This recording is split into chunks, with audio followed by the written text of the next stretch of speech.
Freedom you can only access under perfect conditions is not freedom, it is permission. And most successful men don't notice a difference until the first quiet morning away from the business. 5:47 a.m. The house is quiet. A suitcase sits half packed on the bed, shirts folded, shoes still in the box, shoes still in their box, passport on their dresser. Next to the watch he hasn't decided whether to bring. His wife is asleep. His kids are asleep. The street outside is asleep. Today the calendar is actually clear. No calls, no client fires, no quick favor. For the first time in months, nobody owns his morning except him. He walks into the bathroom to get dressed for the flight, and he puts on a single piece of clothing. He checks, turns sideways, pulls in, exhales, checks again. This is a man with the house, the holidays, the company, the freedom everyone says they want. And the first thing he does with it is negotiate with a mirror. Not check it, negotiate with it. There's a difference. Checking takes 2 seconds. Negotiating takes longer. You turn, you pull in, you find the angle that lies a little kinder than the others. You've gotten good at this. Good enough that nobody watching would ever clock it as anything but a man getting dressed. If your idea of freedom is doing whatever you want until the mirror collects payment, this episode is going to feel personal. This is Iron Suits, where strength wears a crown. I am Marwan Kilu. This is not a fitness show, not a summer body show. This is for the man who already won. The business, the house, the holidays, the calendar with his name on it, and still can't walk past the mirror without an audit happening. And when I say he, I'm not letting you off the hook. I'm just giving your ego somewhere to stand while the truth gets close enough to land. Because sometimes a man can only recognize himself clearly when he thinks I'm talking about someone else. You're not here because you don't know how to build something. You built the company from nothing. You built the house. You built a life that on paper reads like winning. You're here because you built everything except the one thing that was supposed to come with it. Everyone assumes the body follows the success automatically, like discipline in the boardroom. Just leaks downward into discipline everywhere else. You can run a serious business. Start again. Everyone assumes the body follows the success automatically. Like discipline in the boardroom just leaks downward into discipline everywhere else. It doesn't. You can run a serious business and still avoid your own reflection like it's a difficult phone call. So today, Independence Day, but not the flag, not the burgers, not the freedom speech you already know how to give yourself in the mirror you're avoiding. Today we're talking about the freedom you think you have. Because the most dangerous prison for a successful man is the one that still looks like choice.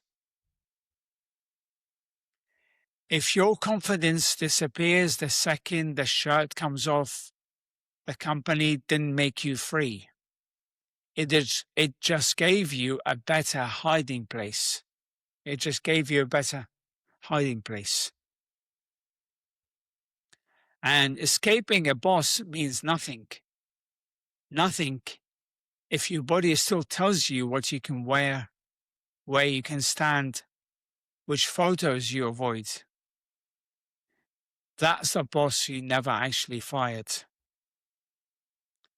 Let's be honest about what you think freedom is. No alarm clock, no boss, no permission slips. You set the calendar. You choose a holiday. You book the flight, first class, no discussion.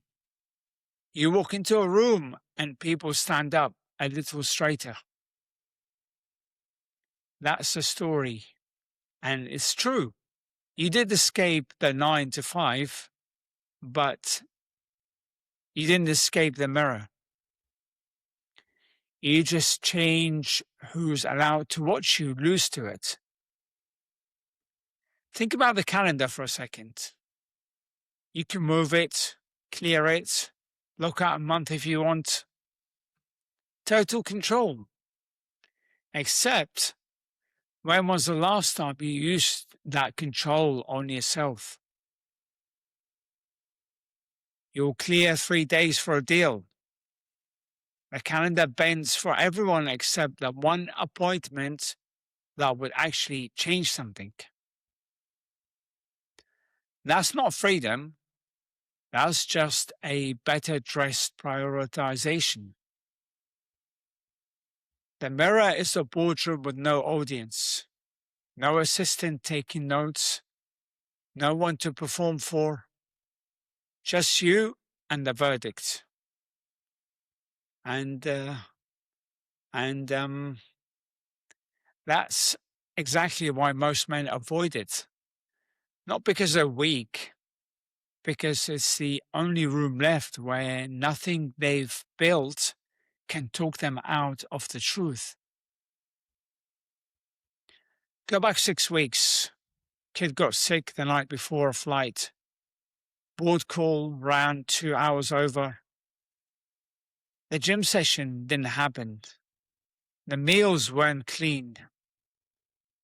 The whole carefully built routine collapsed in about 4 hours. And the body went with it.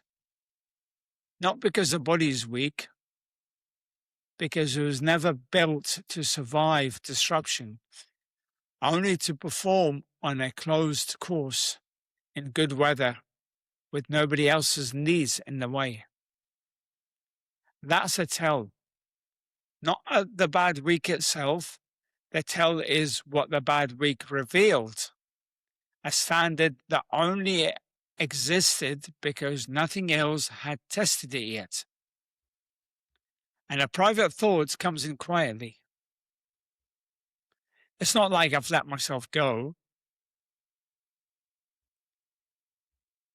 Here's what nobody tells a man once he's successful enough to control his own time.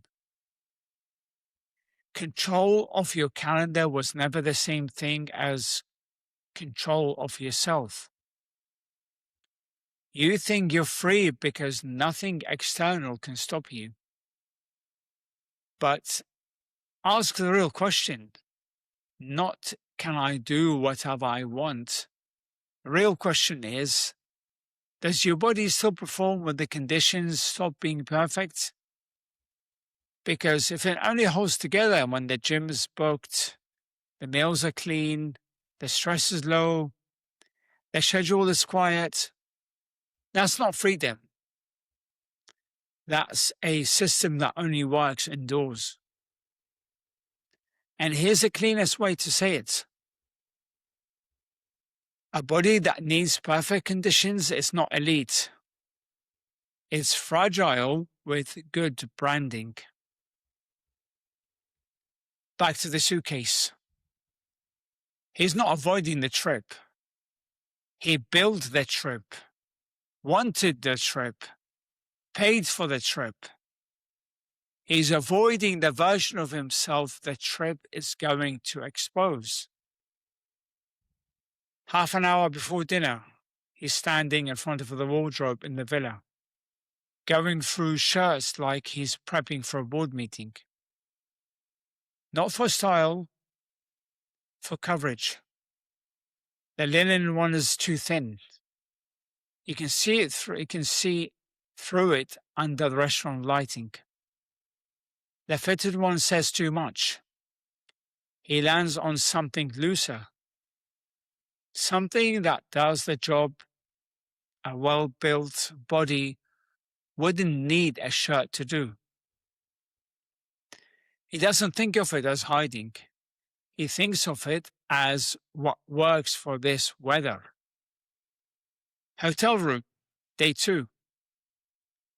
Different mirror, same negotiation. The lighting is worse, which somehow makes it more honest. He stands there for longer than he'd ever admit to another man. The client dinner that night, good restaurant, good wine, good conversation. He's funny, sharp, in command of the room, and the entire time, some part of him is managing the shirt. Which jacket hides what? Which seat at the table doesn't show the angle he doesn't want shown?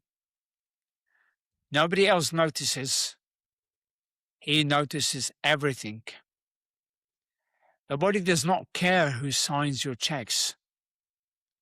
It doesn't read the company name on the door. It doesn't care what the table thinks of you. It just keeps a record. Then the negotiation whispers, I just need a clean few weeks and I'll fix it. Here's where the excuse breaks. You did not lose control because life got busy. That sounds true. It's a story you've told yourself for 2 years. It's also incomplete. Look, this is the part that men don't like hearing. You lost control because your standard became conditional.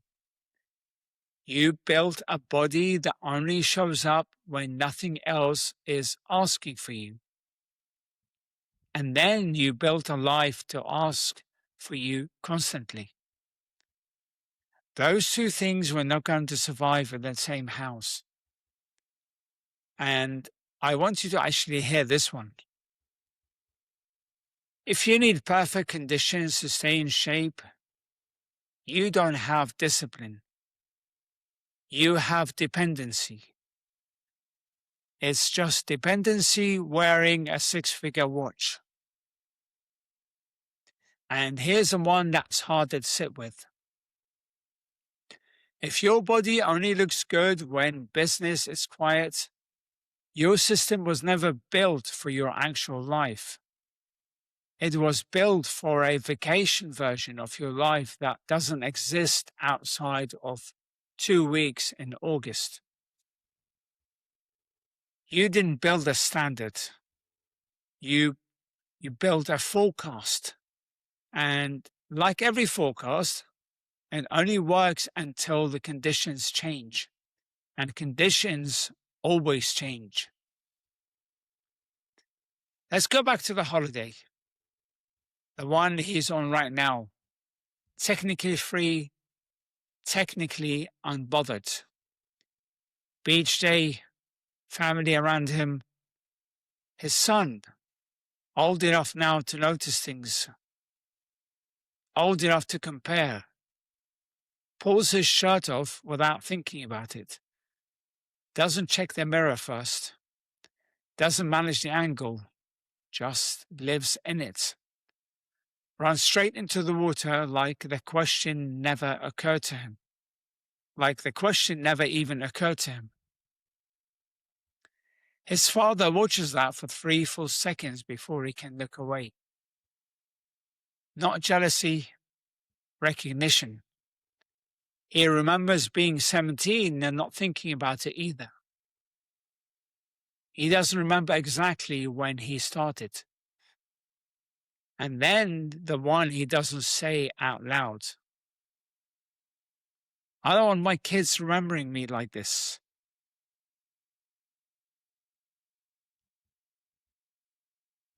Here's where the mirror becomes evidence and it's not gentle. And I know how that sounds, but stay with me. You would fire an executive who only performed under perfect conditions. You would call that a liability, not an asset. You built an entire company on the principle that real strength holds up under pressure, under deadline, under a client losing their mind on a call at 9 p.m., under a deal falling apart on the day it was supposed to close. And then you let your own body operate by a standard you would never accept from anyone on your payroll. Imagine hiring someone who only delivered when the office was quiet and nothing was due. You would performance manage them out the door within a quarter. The mirror doesn't negotiate with revenue. It doesn't care about what you closed this quarter. It doesn't care that you upgraded the flights or that your kids go to the better school, or that your name is on the building. The mirror has one question, and it asks it every single morning, regardless of your net worth. Did you actually own this, or did you just manage to avoid it again? Here's where most men want the motivational turn. The now go and take control moment. No. No. That's not happening here. You already know how to take control. You do it externally every single day. The issue was never that you lack command. The issue is you outsourced ownership of your body to your conditions. You made your standards conditional, and then you call the absence of consequences freedom. And this is where the whole story breaks. You don't need more freedom. No. Actually, that's a lie. Because the lie you've been telling yourself since the company started working.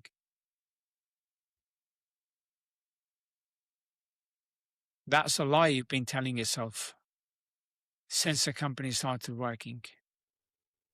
You need fewer places to hide, fewer perfect weeks required, fewer once this calms down, fewer negotiations with a reflection that was never going to settle for less than the truth. Real freedom isn't more options, it's fewer negotiations. And right now, you've been negotiating every single day with the shirt, with the seat at dinner, with the angle of the photo your wife wants to take on the beach that you somehow always step out of. The shirt became the contract. The photo became the audit. The calendar became the boss you swore you'd never answer to again. So no, this is not where I hand you another plan. That's a part. That's where every other show would pivot into a 5-step system. We're not doing that here. A plan is just another set of perfect conditions you wait for. What actually changes is where the command lives. You stop asking your environment to behave so your body can hold the line.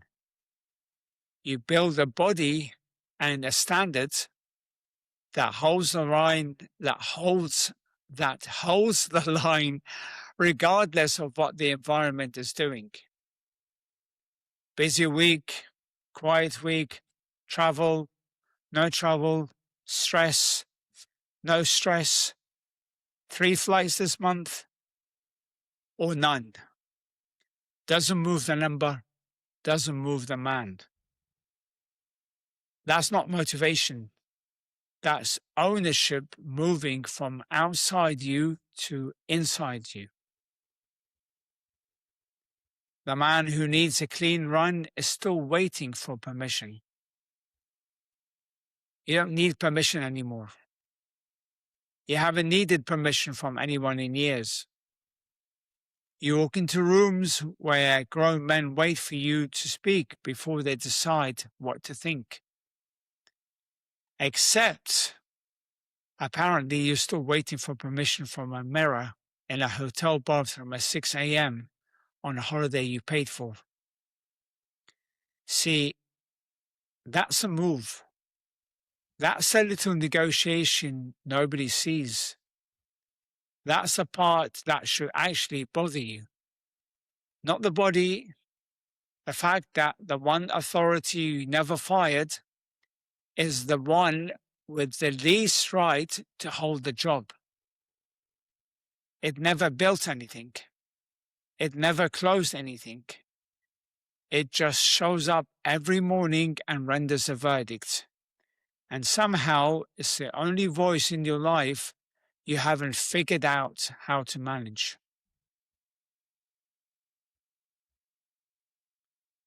And near the end, the thought he barely notices. Maybe this is just a trade-off.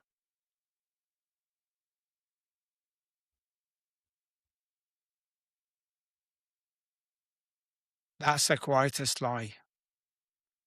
And usually the most expensive one. So here's where this actually lands. Nobody owns your time. Nobody tells you where to be. Nobody tells you what to wear. But something still owns your reflection. And you know it. That's not freedom. That's expensive avoidance with a better view. It exposed ownership or lack of it. Same way every quiet week away from the business exposes whether your current systems actually work or whether you were just a thing holding it all together by force.